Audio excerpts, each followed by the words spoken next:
गोर लगै छी अपना सबके मिथिला संस्कार पर स्वागत करै छी। एकटा जितवाहन के गीत दै छी नहा खा के, से सुनू।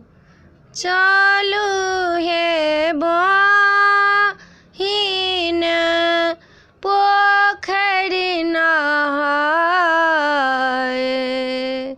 पूजब जितवाहन आई है।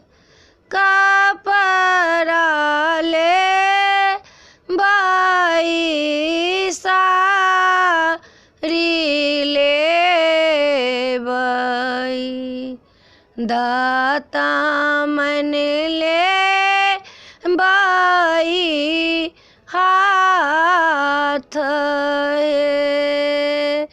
एक डूबला गए बई, खड़ी तेल चढ़ाए बई, नौता पठाए बजीता बहाना। चुलसिया रोके से हम नौतबा, पूजाबा चराना आई है। घेरा के पाता पर खड़ी तेल चढ़ाए बई, पुत्रा के तेल हमला गैब है।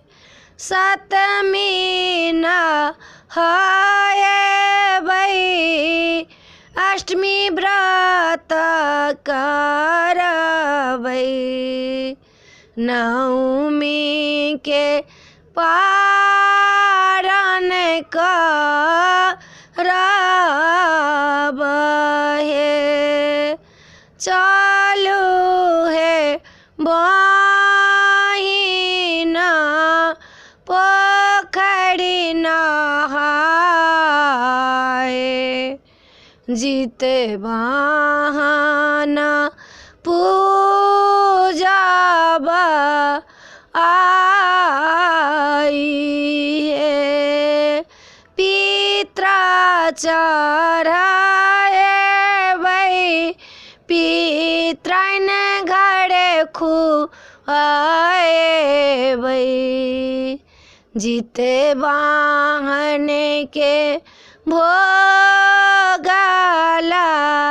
गैब है। आई जितवाहन